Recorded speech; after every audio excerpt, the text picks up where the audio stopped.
YouTube, it's going and back with another video. Now today, we're finally back reading short stories, and I don't mean we're just reading one short story specifically for a specific thing. No, we're back doing the 4 short stories in a row, and if I want to get to 4, if I'm making this video too long, I should start now. So, these are all really old, because I haven't done this in so long. Anyway, this story was written February 21st, 2019. It's called No Way Out. And by the way, I'm going to start putting red flag warnings on my stories, and this one is red flagged. No Way Out, short story. Oh, and by the way, shout out to one of my friends that helped me name this story, because originally it was untitled, but shout out to her. She knows who she is. She's great. Anyway, No Way Out, short story. He threw the empty bottle at the wall behind my head. The glass shattered, almost cutting me. I sunk down to the floor and curled up in a ball, his shadow cast on the wall as he stood over me. I shivered in fear as I tried to keep my whimpers as quiet as possible. Before I could fully process what was happening, he dragged me up by my arm and pinned me to the wall. I turned my head and closed my eyes. I didn't want to meet his gaze. He growled lowly, and more tears rolled down my face. Look me in the eye, now. His voice was cold and harsh. But I did as he said. It was a painful sight. What was once a warming light and the most beautiful sight I had ever seen was now a cold, dead stare. There was no life or emotion in his eyes, only demons.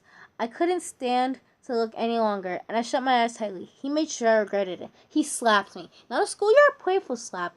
It was a slap that left a stinging fire on my face, even moments after it was over. I kept my eyes closed as more tears rushed down my face. He slapped me again, and my eyes snapped open. I stared into his eyes and tried to stop crying. Just as I was calming down and the pain in my face had almost numbed, he punched me in the stomach. I turned my head to the side and coughed up blood. I slowly turned my head back, just in time to be met with a punch, exactly where he had slapped me before. Blank, please, you love me? The few... I almost choked right there. The few words I managed to choke out sounded more like a question than a statement, but I didn't care. I was just relieved when he pulled me into a tight embrace. That night was a sleepless one for me. As Blank held me closely in his arms, I cried, wondering how I ended up in this situation. This next story was written February 21st, 2019. It's red flagged, and it is called Behind the Scenes of a Conversation. And yes, this is based off a real conversation I have had. So, me. I want you to know I love you, and even after I'm gone, I'll still care about you. One and only. What do you mean when you're gone? Still love you. My thoughts. Somehow I managed a weak smile, though the tears still rushed down my face. Me. When I finally snapped and take my own life. My thoughts. I choked on my sobs, and there was a sharp pain in my heart. One and only. No, don't take your life. My thoughts. I let out a soft chuckle. You make that sound so simple, and part of me wishes it was. Me. But I have nothing to live for. I don't like this world. I have too many demons, and I just want it all to go away. One and only. Yes, you do. I love you, and that never changes. Your smile can light up a room, and I love seeing your face. Me. You mean that? My thoughts. It was hard to tell if your words were true and not just lies. It was hard to believe that anyone could love me or say something even kind of sweet to me. One and only. Yes, I love you so much. Me. My thoughts. I let out a soft sob, wanting to believe those words. Me. I love you too, Blank. You're really the only one that makes me happy. My thoughts. In the moment, those words were true, but I knew not even you could keep me happy forever. One and only. I love you. My thoughts. Every time you say those words, I die a little more inside, because I know, for not much longer, you'll still mean it. Oh, this story hits hard because it's based off a real conversation. That story hits hard. Okay. Anyway, this next story was written February 22nd, 2019. It's called In Front of Your Friends.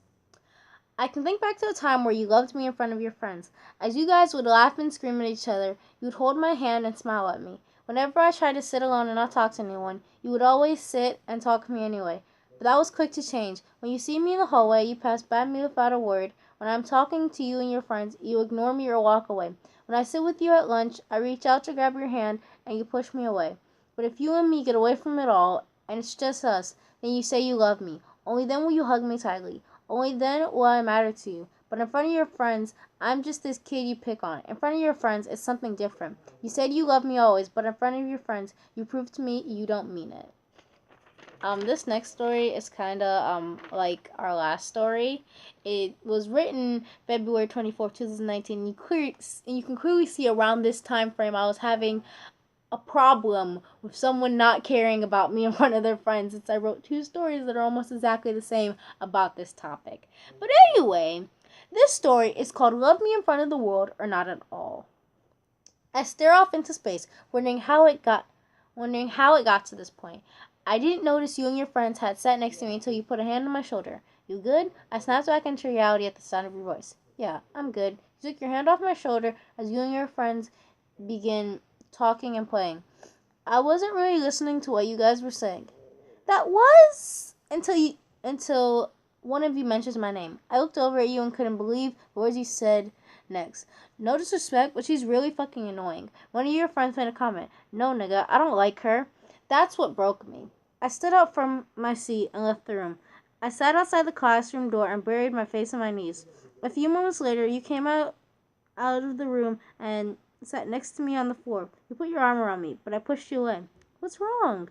My head snapped up, and I looked you dead in your eye. Oh, so you didn't just tell your friends you don't like me. I'm your fucking girlfriend. I looked deeply into your eyes, but not even that heartwarming glow could calm me down. I tuned you out when you started rambling on about why you didn't, and how you didn't want your friends to flame you. I wasn't having it. I wasn't dealing with your bullshit.